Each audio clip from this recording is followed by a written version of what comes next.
I want a real fight. So he signed what I signed. He signed a real fight, and I signed a real fight. He got his advance, so there's no reason to make excuses of that. He signed a real fight, and he got his advance. So that now makes excuses now. I heard so many times. You hear so many guys say, "I'm gonna beat Floyd. I'm gonna beat Floyd. I'm gonna beat Floyd." Well, we can go out there and he can do good for all 3 rounds. I'll still be 50-0 because it don't count. You know, when it's for all the marbles. If it's really for all the marbles, then y'all know what I can do. Push yourself in training, not only just training, but you know, hard work. Hard work. That's boxing. Because very important is that. Floyd Mayweather Jr. and Manny Pacquiao met at a heated press conference ahead of their rematch, both fighters showing full confidence and intensity as they came face to face. The atmosphere was tense as they stood locked in, signaling a high-stakes showdown that has captured the attention of boxing fans worldwide and set the stage for a massive fight night. Everything on my terms. And you look at so many champions, they can barely walk, they can barely talk. So that's not cool. The name of the game is to hit and not get hit. The less you get hit, the longer you last. And you know, I want to keep everything. Your mind, you know, the mind is a terrible thing. The mind is a terrible thing to waste. And I need this, so I'm gonna continue to make smart investments. When you push extra miles, like the way you run, the way you hard work at the gym, it's everything is hard when you give more extra effort and pushing yourself to the limit.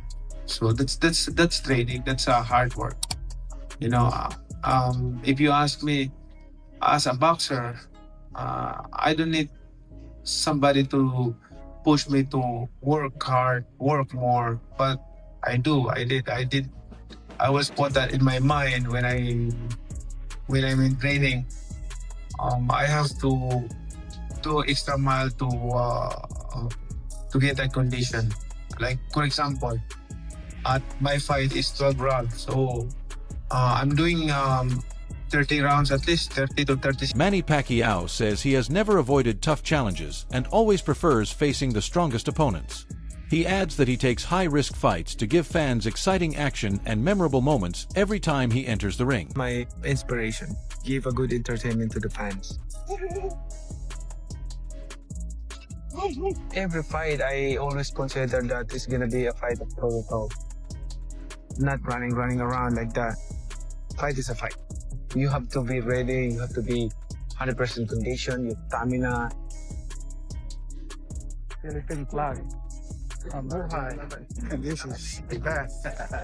Yeah. Manny Pacquiao states that he still feels physically strong and highly motivated to continue boxing. He explains that his body remains capable of performing at an elite level, and he is confident in his ability to compete effectively against top opposition. The reason why I came back in boxing because I realized that I can still fight.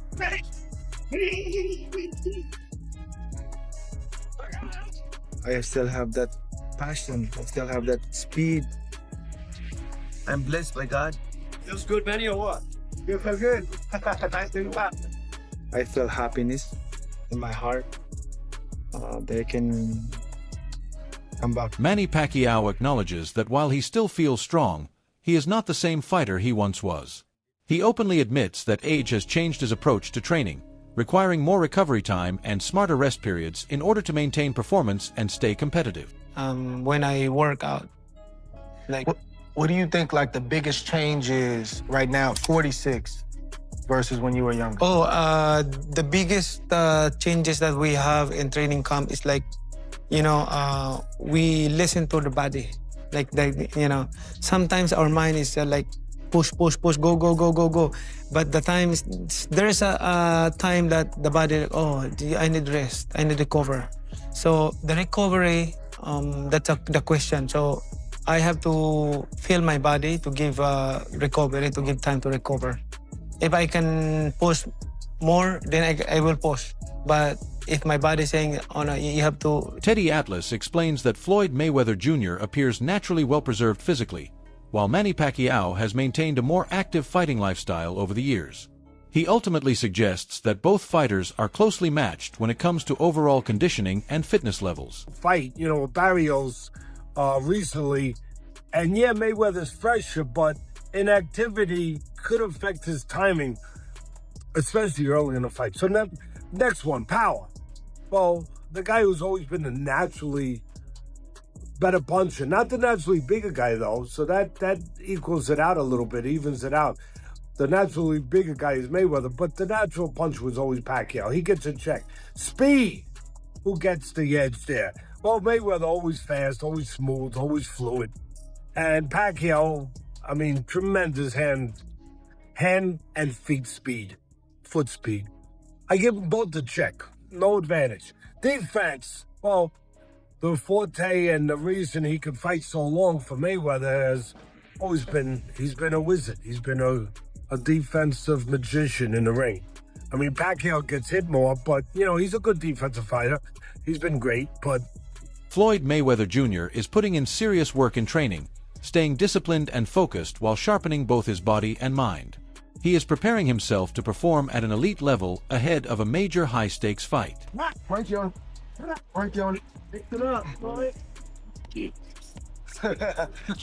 mixing it up.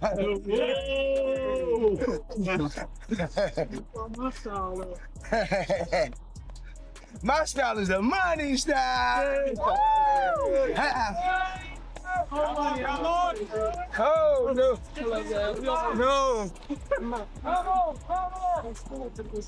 Manny Pacquiao displays exceptional footwork, combining speed, balance, and sharp timing as he moves around the ring with ease.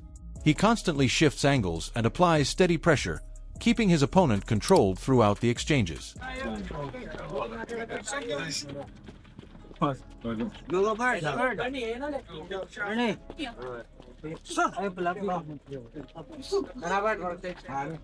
Oh, side. Ayaw. Ano, step. Oh, palalo. Good morning.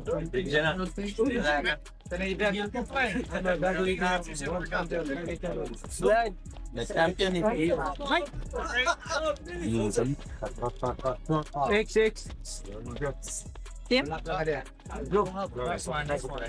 Andre Ward comes to the defense of Floyd Mayweather Jr., arguing that critics often focus too much on what Mayweather didn't do while ignoring his dominance, achievements, and long-term impact on boxing.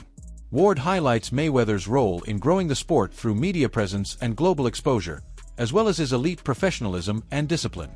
He adds that Mayweather stayed at the top level for years without a noticeable decline, saying his legacy should be judged more fairly based on both his in-ring success and overall influence on boxing. Live on Netflix.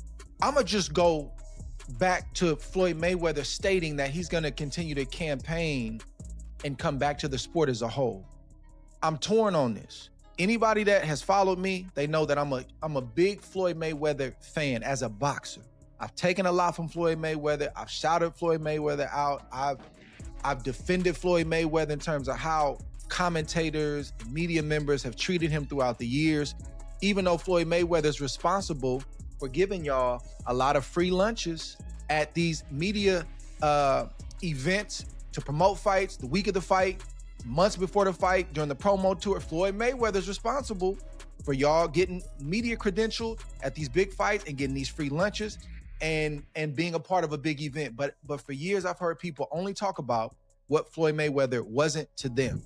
Max Kellerman points out a harsh reality in boxing, explaining that countless fighters dedicate their entire lives to the sport but often receive very little support once their prime years are behind them.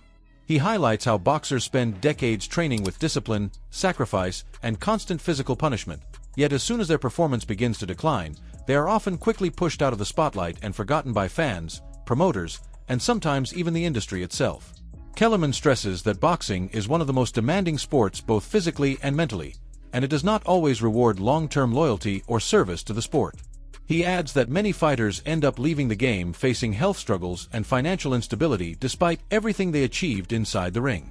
His message reflects the difficult truth that in boxing, glory is often temporary, and athletes must prepare for life after fighting just as seriously as they prepare for their careers in it. With the 3 fights that's coming up, Floyd Mayweather, Pacquiao, Floyd Mayweather, Mike Tyson, Floyd Mayweather. I think the guy's from Greece or something like that. What do you feel about great champions doing these kind of fights as well? Or just these kind of fights that's going on? You need money. Damn. Yeah, when you need money. This is the problem with boxing. You think about financial literacy, right? And you talk about like NFL players or NBA players. There's support systems for those dudes. There's nothing like that for fighters. They got to figure it out all themselves. And if you're a fighter, that means you did not have options. Right. Yeah. It's not like basketball or football. If you could, like, by the way, football players couldn't play basketball or they play basketball. It's a better deal, right? That's if you can, you do. And boxers couldn't do either one of those things, right? They're too small or they got hurt, whatever it is. And so you're dealing with a section of our world. Jose Ramirez, who has shared training camp experience alongside Manny Pacquiao, speaks highly of Pacquiao's sharpness, energy, and intensity during workouts. He explains that even at this stage of his career, Pacquiao still looks extremely fast, powerful, and dangerous in the gym, carrying the same hunger that once made him a world champion. Ramirez recalls moments where Pacquiao would overwhelm sparring partners with his timing and speed, and in some cases even drop or stop them, showing that his punching ability remains intact. He adds that what stands out most is Pacquiao's mindset, as he approaches every session with full discipline and seriousness, treating it like a world title preparation camp. I had with them, I was his man. I mean, I was going, 8-round sparring sessions, dude. What does Jose Ramirez learn from Manny Pacquiao when you're in camp with him 3 times? What did you pick up from him? Honestly, his work ethic, and then the best work ethic. The best work ethic, man. No light days. Every morning we used to get together and run. Even on sparring days, he runs. With 20, 30, 50 people? Yeah, man, he has a lot of support out there. That's amazing. It's like a movie. It's like Rocky. We would go to the mall, and just because people knew we were his sparring partners, they wanted a picture with us. So he's the man. He had a lot of fans. He's so humble, though. He doesn't know he's Manny Pacquiao. Very down to earth. There was always like a crowd of 25 to 40 people outside the gym, from ladies to kids, just waiting for him. He still gives them all money before he walked in. Yeah, he's very generous. And he's very humble. He doesn't let the fame change. Like you never let the fame change you or nothing. You're the same person I met when you were a kid. But what did you learn boxing-wise besides work ethic? Is there any punch you learned? Is there any defensive move? Jose Ramirez also adds that Manny Pacquiao's footwork, explosiveness, and combination punching are still operating at an elite level, making him one of the toughest fighters to share a ring with in sparring. He explains that even younger and stronger opponents often struggle to match Pacquiao's tempo, rhythm, and movement.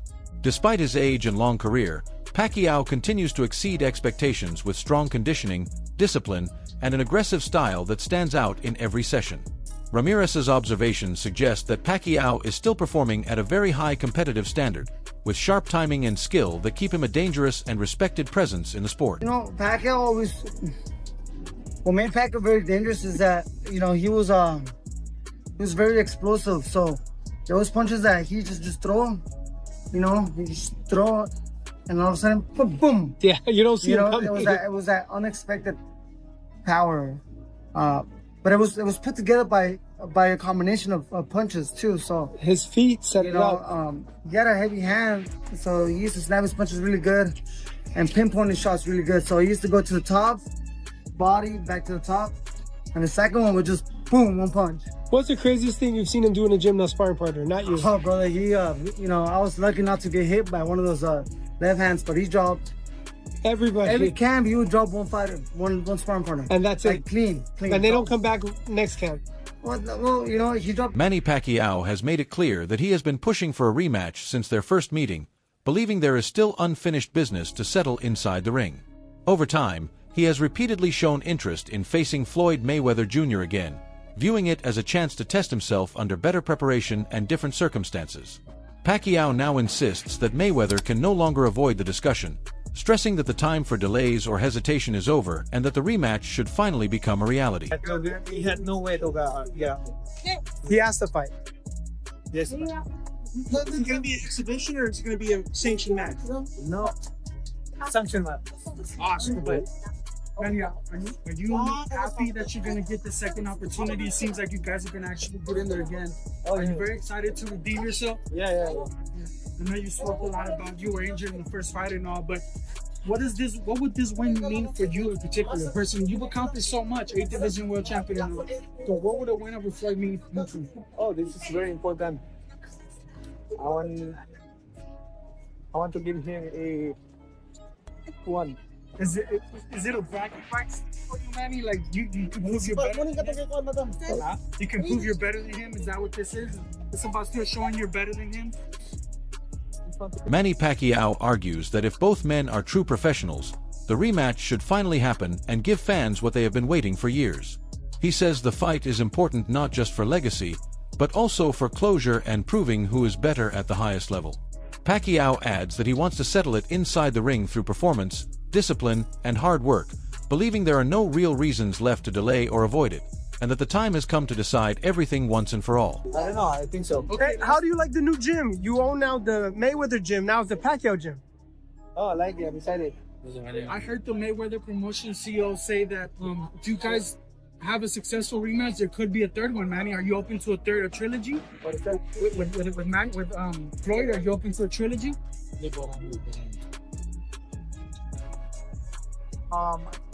If they demand it. We'll finish first. Robert Garcia argues that Floyd Mayweather Jr. does not appear to be approaching training with the same level of seriousness, while Manny Pacquiao is fully locked in and pushing himself at a noticeably higher intensity. He describes Pacquiao as extremely disciplined, running in the mountains, grinding through intense conditioning sessions, and constantly testing his physical limits to stay at an elite level. In contrast, Garcia suggests Mayweather's preparation seems more controlled and less demanding. He adds that this difference highlights two completely different mindsets: Pacquiao's non-stop, relentless work ethic versus Mayweather's more relaxed, calculated approach, with Pacquiao's focus on endurance and stamina potentially giving him an edge in overall readiness for high-level fights. I'll bet you Mayweather, people think, oh, Mayweather's out of shape, he's not training. I'll bet you different behind curtains that was doing workouts that's just to be in shape, to be able to box for 12 rounds. Mayweather's not killing himself in sparring. He's not killing his legs and running, but I bet you he's doing workouts that are not gonna kill his legs and are not gonna f him up when it comes to sparring. But I bet you he'll be in shape for the fight, and I bet you don't win by decision. You think Mayweather decision? Manny's motivated. Manny's burning himself out. Too much runs like a true champion does. But he's 48. Mayweather's older, Robert. Yes, but he's not doing the same workouts that Manny's doing. Manny's showing it to the world. Manny's running in front of 50. But he looks good when you He's running hard, and his body can't take that much. His body can't take that much. Mayweather knows his body can't take that much. That's why he's doing different trainings to be in shape, but to be able to perform and to be fast. Paulie Malignaggi, Chris Algieri, and Lance Pugmire have all discussed the long-running uncertainty that once surrounded a potential rematch between Floyd Mayweather Jr. and Manny Pacquiao, pointing out how constant negotiations, rumors, and public statements kept fans and media confused about whether the fight would ever happen. They now explain that the situation has finally been clarified, with the rematch reportedly agreed upon along with a confirmed date and location, turning speculation into official anticipation. The discussion highlights the massive global interest in the rivalry and the excitement now building as fans finally receive confirmation of one of boxing's most iconic matchups. Pacquiao made announcements, no, they're not going to be a fight if it's not a real fight. Then now he's announcing the fight is on. Floyd never made any announcement afterwards. It reminds me of when Jake LaMotta was talking to his wife in Raging Bull. Who made you an authority? Well, all of a sudden you're an authority. Who made you? He is after this fight. Well, yeah, but he's not the whole fight. He's also, all of a sudden one of the promoters. Who made you an authority? Let's wait for the whole announcement first. All right, the fight's on. We got it. We always knew the fight was going to be on, did we not? Didn't I always tell you? I've been telling you. You got no choice. You got no choice. The fight's on. The fight was always on. All right, go ahead, Lance. Look, guys. This totally reminds me of when I covered Floyd during his career, and I would be told by his publicist Kelly Swanson, "Come on out to Las Vegas. Floyd will talk to you today." Getting to the gym, looking at Floyd, he's giving me stink eye. Like, is this guy gonna talk to me today? I have come all this way to talk to him. Is he gonna talk to me? I don't know. And then finally, at the last minute, hey, what do you need? So I think that's where we're at right now. That wraps up today's video. Thanks for watching, and make sure you stay tuned for what's next, because this story is far from over.